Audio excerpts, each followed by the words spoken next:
Hello दोस्तों, मैं सुशील कुमार अपने YouTube चैनल पर आप सभी का स्वागत करता हूं। दोस्तों, जैसा कि इसके पहले वाली वीडियो में हम लोगों ने पास और फेल के आधारित कुछ सवालों को हल किया था, तो आज उसी के आगे कुछ और सवालों को हम लोग हल करते हैं। जैसा कि बोर्ड पे लिखा है आपका कि छात्रों के एक समूह में 50% अंग्रेजी बोलते हैं तथा 75% हिंदी बोलते हैं। यदि छात्रों में से 27% कोई भी भाषा नहीं बोलते हैं तो समूह में कितने छात्र दोनों भाषाएं बोलते हैं। तो इस प्रकार के सवाल इसके पहले वाली वीडियो में हम लोगों ने बहुत अच्छे से सीखा था। तो अगर आपने उन वीडियो को पहले नहीं देखा है तो देख लें, ताकि यह सवाल आपको बहुत अच्छे से समझ में आए। आइए हम लोग यहाँ पे सॉल्व करते हैं। मान लीजिए आपका दो सब्जेक्ट है, एक आपका इंग्लिश है जिसमें 50% लोग इंग्लिश बोलते हैं, एक हिंदी है जिसमें 75% लोग हिंदी बोलते हैं। अब कह रहा है कि इसमें दोनों ना बोलने वालों की संख्या, तो दोनों ना बोलने वालों की संख्या है 27%। तो थोड़ी देर के लिए जो ये दोनों बोल रहे हैं, इसको अगर हम लोग 100% मान लें कि जो ये पार्ट होगा ये अपने आप में 100% होगा और इसमें से 27% कुछ भी नहीं बोल रहे हैं, तो बताएं इस 100 से अगर 27 को घटा दिया जाए तो क्या यहाँ पे ये 73% आएगा। यानी 73% ऐसे छात्र होंगे जो दोनों भाषाओं को बोलते होंगे, इन दोनों का 73%। अब अगर इन दोनों का हमें 73% मिल गया तो एक काम करते हैं कि यहाँ पे 50 और 75 को जोड़ लेते हैं। 50 + 75 - 73, और जब यहाँ से हम इसको घटा देंगे तो ये हमें मिल जाएगा दोनों भाषाओं को बोलने वालों की संख्या। तो यहाँ पे अगर इसको हम लोग करेंगे तो ये आपका 125 आएगा, और 125 को हम लोग माइनस करेंगे 73 से, तो 5 में से 3 गए 2, 12 में से 7 गए 5, यहाँ पे 52% आएगा। यानी 52% लोग ऐसे होंगे जो दोनों भाषाओं को बोलते होंगे। एक तो तरीका आपका ये है। अगर यहीं पे हम लोग दूसरा तरीका देखें कि दूसरा तरीका क्या हो सकता है, तो यहाँ पे आप ऐसा माना जा सकता है कि एक आपको दिया है इंग्लिश और एक आपको दिया है हिंदी। तो इंग्लिश बोलने वालों की संख्या 50% है, अंग्रेजी बोलने वालों की संख्या 75% है, और इसमें दोनों ना बोलने वालों की संख्या कितनी है, ये है 27%। तो अगर यहाँ पे देखा जाए, अगर 50% लोग हिंदी बोलते हैं, अरे अंग्रेजी बोलते हैं, तो क्या 50% लोग अंग्रेजी नहीं बोलते हैं? भाई 50 ये है तो 50 हम इसको मान लेते हैं कि 50 नहीं बोलते हैं। और यहाँ अगर हिंदी 75% बोलने वाले हैं तो 25% नहीं बोलने वाले भी हैं। तो अगर इस तरीके से तीनों आपका नहीं नहीं का ही मिल गया है, तो यहाँ पर दोनों बोलने वालों के लिए अगर हमको ज्ञात करना है तो 100 से हमें माइनस कर देने हैं 50% माइनस ये 25% और जोड़ लेना है 27% को। अब यहां से जब आप इनको जोड़ोगे तो ये आएगा 127%, और इन दोनों को जोड़ोगे तो माइनस में आपका आएगा 75%। और अगर अब इसे हम लोग अगर घटाते हैं तो फिर वही आपका निकल के आएगा कि 7 में से 5 गए 2 और 12 में से 7 गए 5, यानी यहां से भी 52% मिलेगा और यहां से भी 52% मिलेगा। तो दोनों तरीके जो आपको सही लगे वो आप लगा सकते हैं। आइए हम लोग सवाल नंबर दूसरा देखते हैं। दूसरा क्या है, तो दूसरे सवाल में आपका जो दिया गया है, किसी कार्यालय में 72% लोग चाय पीते हैं और 44% लोग कॉफी पीते हैं। उस कार्यालय में प्रत्येक कर्मचारी कोई ना कोई पेय पदार्थ लेता है, पेय पदार्थ लेता है। तो बताइए दोनों पेय पदार्थ लेने वालों की संख्या कितनी है। यदि कुल संख्या 250 है, यदि उस ऑफिस में उस कार्यालय में 250 लोग हैं, तो दोनों पेय पदार्थ लेने वालों की संख्या हम लोगों को बताना है। तो अब यहाँ पे हम ऐसा थोड़ी देर के लिए इसमें भी मान लेते हैं कि भाई ऑफिस में दो तरीके के पेय पदार्थ पीने वाले लोग हैं। एक तो कॉफ़ी है जो कि यहाँ पे लेते हैं 44% लोग, और एक टी है जो कि यहाँ पे लेते हैं 72% लोग। 72% लोग चाय पीते हैं, 44% लोग आपका कॉफ़ी पीते हैं। अब यहाँ पे दिया है कि कोई ना कोई पेय पदार्थ जरूर लेते हैं वो चाहे चाय हो या कॉफ़ी हो। तो ऐसा थोड़ी देर के लिए मान लेते हैं कि जो दोनों पेय पदार्थ लेने वालों की संख्या है वो आपका हो जाएगा 100, क्योंकि यहाँ पे कोई ना कोई एक पदार्थ तो ले ही रहा है, तो दोनों ना लेने वालों की संख्या क्या होगी? 0। तो जब दोनों ना लेने वालों की संख्या 0 है तो दोनों लेने वालों की संख्या क्या होगा? 100%। अगर अब इस तरीके से दिया तो 44 और 72 को हम जोड़ देते हैं, और 44 और 72 को अगर हम लोग जोड़ेंगे तो ये हमारा आ जाएगा कितना? 44 72 को अगर जोड़ते हैं तो 72 प्लस 44 माइनस 100, और जब हम लोग इसे घटाएंगे तो ये आपको मिलेगा 6 और ये मिल जाएगा आपका 11। 116 और 100 और आपका आएगा 100, यानी दोनों पदार्थ लेने वालों का जो परसेंटेज आएगा वो आ जाएगा 16%। अब 16% का मान हम लोगों को ज्ञात करना है और 100% का मान दिया है, तो जिसका मान दिया है उससे हम लोग करेंगे भाग, और जिसका मान ज्ञात करना है उससे करेंगे गुणा। तो 100 से आप भाग कर दीजिए और 16 से आप गुणा कर लीजिए, तो ये मिल जाएगा दोनों पदार्थ पीने वालों की संख्या। ठीक है, और जब इसे हम लोग सॉल्व करेंगे तो एक जीरो से एक जीरो कैंसिल होगा, 5 दूना 10, 5 पचास 25, और यहां से अगर इसको हम लोग काटेंगे 8 दूना 16, तो 8 पंजे 40, यानी यहाँ पे 40 लोग ऐसे होंगे जो दोनों पेय पदार्थ को पी रहे होंगे। तो आइए कुछ और सवाल देखते हैं इसके आगे। तो दोस्तों अगला सवाल देखते हैं। अगला सवाल क्या है? किसी कक्षा में 72% छात्र गणित तथा 44% छात्र जीव विज्ञान लेते हैं। यदि प्रत्येक छात्र गणित या जीव विज्ञान लिया और 40 लोगों ने दोनों लिया तो कक्षा में कुल छात्रों की संख्या। अब जो इसके पहले वाला सवाल हम लोगों ने किया था उसमें छात्रों की कुल संख्या या कर्मचारियों की कुल संख्या दिया गया था, तो दोनों के लेने की या दोनों के पेय पदार्थ पीने की संख्या को पूछा गया था। इसमें वही आपको दे दिया गया है और कुल संख्या पूछ रहा है, परसेंटेज में भी कोई फर्क नहीं है। तो अगर इस सवाल को हम लोग करें तो सीधे सीधे हमें पहले ये निकाल लेना होगा कि दोनों में कितने परसेंट लोग दोनों सब्जेक्ट को ले रहे हैं, ये अगर हम लोगों को मिल जाए तो उसका संख्या में दिया गया है। तो दोनों लेने वाले छात्रों का जो परसेंटेज है इसके पहले जो हम लोगों ने किया था वो भी 16 ही आया था, और यहाँ से भी अगर हम लोग देखेंगे तो यहाँ से भी 16 ही आएगा। तो यहाँ पे जो गणित ले रहे हैं वो दिया गया है 72%, मैथ लेने वाले 72% है, और बायो लेने वालों की संख्या 44% है। और बोल रहा है कि इसमें किसी ना किसी ने कोई ना कोई सब्जेक्ट लिया ही है, तो कोई भी ना लेने वालों की संख्या कितनी आएगी? 0। तो इनमें से दोनों का लेने वालों की संख्या क्या आएगी? 100। अगर यहाँ से अब इन दोनों को हम लोगों को जोड़ लेना है तो ये आएगा 116, और 116 से आप 100 को माइनस कर दीजिए, कितना आएगा? 16 आएगा। अब इसी 16% का मान आपको दिया गया है 40, तो आपसे 100% का मान पूछा है।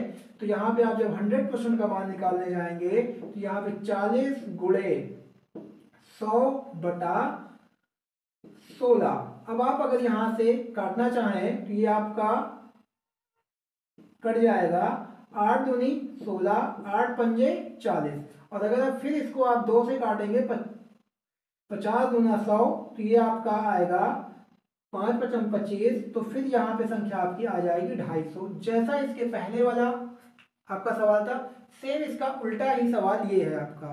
तो आइए कुछ और सवाल हम लोग देखते हैं। तो आइए दोस्तों कुछ और सवाल हम लोग देखते हैं। जैसा कि यहाँ पे क्वेश्चन हमारा 4 और 5 दिया गया है। अगर हम लोग क्वेश्चन नंबर 4 को पढ़ें तो किसी परीक्षा में ए बी की अपेक्षा 10% कम अंक प्राप्त करता है। बी सी की अपेक्षा 10% अंक कम प्राप्त करता है।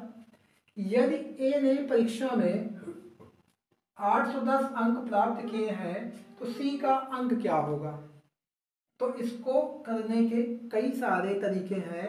जैसे मान लीजिए कि यहाँ पे ए जो है इस पूरे परीक्षा में कितना अंक पाया है, 810 अंक पाया है, और यह किससे ए बी की अपेक्षा 10% कम अंक पाया है। तो अगर यहाँ पे हम मान लेते हैं कि ए बी और बी और सी, अगर इसे हम लोग अनुपात के तरीके करें, अभी हम लोगों ने अनुपात पढ़े नहीं है लेकिन फिर भी अगर हम आपको थोड़ा सा समझाएं तो अनुपात में जब भी ऐसे सवाल आएंगे आपको ए बी सी इस तरीके से आपको लिख लेना है। जो भी इन दोनों में संबंध बनाए, जैसे ए आपका ए के साथ बी है और सी के साथ भी बी है, तो आप यहाँ पे बी को बीच में लिख सकते हैं। और उसके बाद आपको ये देखना है कि ए जो है वो बी से 10% कम है। तो इसका तात्पर्य क्या है कि 10% का मतलब है 1/10, यानी 10 पर 1 कम है। यानी अगर b का मान है 10, ये b का मान है, तो जो a का मान होगा इससे 1 कम होगा, यानी b का मान 10 है तो a का मान आपका 9 होगा। ऐसे ही अगर हम बात करें यहाँ पे कि c b की अपेक्षा 10% कम है, तो ऐसे ही अब बात करें तो यहाँ पे अगर b जो है वो c की अपेक्षा 10% कम है, तो यहाँ ये मान बन जाएगा c का, और उससे एक कम कौन होगा, उससे एक कम होगा b। तो अगर यहाँ b 9 है तो यहाँ पे c आपका 10 होगा। और अनुपात में ये अगर इस तरीके का अनुपात आपका बन जाता है तो जो यहाँ खाली स्थान होता है इसके दाएं या बाएं वाले नंबर को यहाँ पे आसानी से हम लिख देते हैं, जो कि यहाँ पे 10 है और यहाँ पे 9 है। अब इनका आपस में गुणा कर लेते हैं, और गुणा करेंगे तो ये 9 9 81 आएगा, यहाँ पे 9 दहम 90 आएगा, और यहाँ ये 10 दहम 100 आएगा। अब ये सारी चीजें अनुपात में होती हैं। अनुपात में ए को 81 मिले हैं, बी को 90 मिले हैं और सी को 100 मिले हैं। तो यहाँ पे ध्यान से देखा जाए तो जो ए का मान है वो 81 यूनिट है अनुपात में, और वास्तव में उसे मिले हैं 810।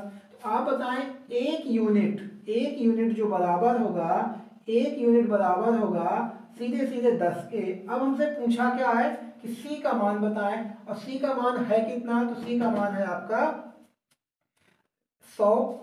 तो 100 यूनिट का मान कितना होगा, तो 100 यूनिट का मान निकालने जाएंगे तो 10 से आप इसमें गुणा करेंगे तो इसको मिल जाएगा 1000 अंक, यानी सी को मिले होंगे 1000 अंक। अगर ऐसे ही बी का पूछता तो बी का मान कितना है 90, और 90 का 10 से गुणा करते तो जो बी का मान आता वो आ जाता 900।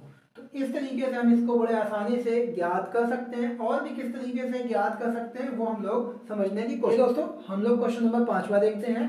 5वां क्या है, एक परीक्षा में ए को बी से 25% अधिक अंक मिले, उसमें बी को सी की अपेक्षा 10% कम अंक मिले, और सी को डी की अपेक्षा 25% अधिक अंक मिले।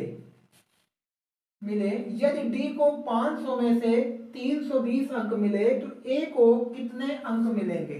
तो ऐसे ही हम इसे भी सॉल्व हम लोग कर सकते हैं, पर इसमें यह ध्यान देना पड़ेगा कि ए के साथ बी है, फिर बी के साथ सी है, और सी के साथ आपका डी है। तो इसमें अगर ध्यान से देखें तो बी और सी बीच में आएगा, तो यहाँ पे ए बी सी डी आप इस तरीके से इसे लिख सकते हैं। अब वही एक चीज आपको ध्यान देना है यहाँ पे कि ए को बी से 25% अधिक अंक मिले, तो 25% का मतलब क्या होगा 1/4। तो यदि अब यहाँ पे किसको ज्यादा मिला है, तो ए को ज्यादा मिला है बी से, तो ये बी का मान होगा और उससे एक ज्यादा ए का मान होगा। यानी अगर यहाँ पे ये 4 होगा तो यहाँ पे इसे 5 मिलेगा। ठीक है, अगर फिर आप देखेंगे तो B को C की अपेक्षा 10% कम मिले हैं। तो अगर यहाँ पे आप देखोगे कि 10% को अभी मैंने थोड़ी देर पहले बताया कि 10% का मान क्या होगा 1/10। तो अगर यहाँ पे आप देखोगे कि बी को ना सी की अपेक्षा 10% कम अंक मिले, तो अब सी की अपेक्षा है, तो ये सी का मान है और उससे एक कम किसको मिलेगा, बी को मिलेगा। तो यहाँ सी को मिलेगा 10 और बी को मिलेगा 9। अब इसके नीचे आप लिखते चले आइएगा। अब यहाँ पे नीचे आप देखेंगे तो सी को डी की अपेक्षा 25% अधिक अंक मिले हैं, तो सी को अधिक अंक मिले हैं डी की अपेक्षा, और 25% का मान क्या है, 1/4। तो अगर डी को 4 मिला है तो सी को 5 मिलेगा। अब आप देखेंगे कि ये अनुपात में आपका बन गया। अगर ये अनुपात में बन गया तो जो यहाँ पे ये खाली स्थान है, अब इन खाली स्थान की जगह आप इसके दाएं या बाएं से ही भरेंगे और जो भी पास में होगा। अगर यहाँ देखा जाए तो इस गोले के दाएं या बाएं हमारा 4 है और फिर इस गोले के दाएं बाएं हमारा 4 है। इस गोले के पास में देखेंगे तो ये हमारा 10 है और यहाँ देखेंगे तो 9 है। हमें ऊपर नीचे से नहीं भरने हैं, केवल दाएं बाएं के ही की संख्याओं को ही लिखने हैं। यहाँ पे 5 आएगा, यहाँ पे 5 आएगा। क्या अब कुछ कट रहा है? अगर कुछ कट रहा है तो ठीक है, अगर नहीं कट रहा है तो इन्हें आप गुणा कर सकते हैं। आप देखेंगे कि यहाँ से 5 कटेगा, इसमें 5 कटेगा, दोनों में 5 5 है, इसमें भी 5 है तो 5 दूना 10, इसमें भी 5 है तो 5 दूना 10। तो जहां जहां भी 5 होगा वो आपस में कैंसिल होगा, लेकिन सब में होना चाहिए। जैसे आप देखोगे कि यहाँ 4 है, यहाँ 4 है, यहाँ 4 है, पर इसमें 4 नहीं है तो आप 4 को नहीं काट सकते। यहाँ 9 है, यहाँ 9 है, आगे 9 नहीं है तो आप 9 को नहीं काट सकते। जो अक्षर इन चारों में होगा उसे ही हम लोग काट सकते हैं। अगर अब इसका हम लोग गुणा करें तो ये आएगा 9 50 45, यहाँ गुणा करेंगे तो 9 चौक 36, इसका गुणा करेंगे तो 4 दूना 8 8 पंच 40, और इसका गुणा करेंगे तो ये आपको मिल जाएगा 4 दूना 8 8 चौक 32। तो यहाँ पे ये सारी चीजें आपको दे दी गई हैं अनुपात में। अब यहाँ पे आप ध्यान से देखेंगे कि डी को 320 अंक मिले हैं और यहाँ डी को मिला है 32 यूनिट। तो 320 बराबर है 32 यूनिट के। तो अगर इसको हम लोग काटने जाएंगे तो 1 यूनिट का जो मान हमें मिल जाएगा वो मिल जाएगा 10। अगर 1 यूनिट का मान हमको 10 मिल गया तो अब हमसे किसी का भी मान पूछेगा, फिर चाहे वो ए का पूछे, बी का पूछे, सी का पूछे, हम किसी का भी मान यहाँ से बता सकते हैं। तो जैसे ए को मिला तो कितना मिलेगा, तो यहाँ पे आप 10 से गुणा कर लीजिए तो यहाँ इसका अनुपात कितना है, 45 है। तो 45 गुणे 10 जब आप करेंगे तो इसका उत्तर आएगा 450। अगर यहीं पे बी के लिए पूछा होता तो बी के लिए आपका 336 आता। अगर यहीं पे सी के लिए पूछा होता तो सी के लिए 400 आता। तो आप सभी के उत्तर जो भी पूछेगा आप उनके उत्तर बड़े आसानी से दे सकते हैं। तो आइए इसी पे एक सवाल हम लोग और कर लेते हैं। तो आइए दोस्तों हम लोग क्वेश्चन नंबर 6 देखते हैं, जो हम लोगों ने इसके पहले पढ़ा है, सेम वैसा ही है। एक परीक्षा जिसका पूर्णांक 500 था, ए को बी से 10% कम अंक मिले तथा बी को सी से 25% अधिक मिले और सी को डी से 20% कम अंक मिला। यदि ए को 360 अंक मिले हैं तो डी को अंक कितना मिलेगा। तो अब सेम पहले के जैसा ही सवाल है। तो यहाँ पे ए बी सी डी आप ऐसे लिख सकते हैं। अगर ए बी सी डी आपको दिया गया है और अब यहाँ पे कह रहा है कि ए को 10% कम अंक मिले, तो क्या इसको 10 मिले हैं, इसको 9 मिले हैं, क्योंकि 10% का मान ही क्या होगा, 1/10। तो बी का मान 10 होगा और ए का मान 9 होगा, क्योंकि ए को 10% कम मिला है। तो यहाँ पे देखेंगे कि बी को सी से 25% अधिक मिला है, तो 25% का मान आपको पता है 1/4 होगा, और यहाँ पे सी का मान 4 होगा और बी का मान 5 होगा, क्योंकि बी को अधिक मिला है। और फिर यहाँ पे क्या कह रहा है, और सी को डी से 20% कम मिला है। तो डी से 20% कम मिला है किसको, सी को। तो 20% का मान आपको पता है 1/5 होता है, तो डी को मिलेगा 5 और इसे मिलेगा 4। अब अगर यहाँ पे देखा जाए तो खाली स्थान एक ये होगा, ये होगा, ये होगा यहाँ पे, और जो ये खाली स्थान है आप इनके बगल से ही आप बैठाएंगे, चाहे वो दाएं से होगा या बाएं से होगा। ठीक है, तो अब यहाँ पे आप देख लीजिए कि इन सब में कौन से नंबर कॉमन है। तो देखा जाए तो यहाँ 4 कॉमन है, यहाँ 4 कॉमन है, यहाँ 4 कॉमन, यहाँ 4 कॉमन। और फिर ध्यान से देखा जाए तो यहाँ पर भी 5 है, यहाँ पर भी 5 है, इसमें भी 5 है, इसमें भी 5 है। तो ये भी 5 कैंसिल, ये भी 5 कैंसिल, ये 5 दूना 10 कैंसिल, ये भी 5 कैंसिल। तो ये सारे के सारे जो बचे हैं वही आपके आएंगे। यहाँ बचा 9, यहाँ बचा 10, यहाँ बचेगा 4 दूना 8 और यहाँ बचेगा आपका 10। अब आप देखेंगे कि यहाँ इसका अनुपात ए का अनुपात 9 है, बी का अनुपात 10 है, सी का अनुपात 10 है, ए का अनुपात 10 है। और यहाँ पे मान किसका दिया गया है? मान दिया गया है हमारा ए का। तो ए 9 यूनिट का मान कितना है? 36। तो 9 यूनिट का जो मान हमें दिया गया है वो दिया गया है 360। तो हमसे पूछा है कि 10 यूनिट का मान क्या होगा। अगर यहाँ इसको काटा जाए तो 9 चौक 36, आपको मिलेगा 40। 1 यूनिट का मान आपको 40 मिल जाएगा। तो 10 यूनिट का मान क्या होगा? 10 यूनिट का मान आएगा 400।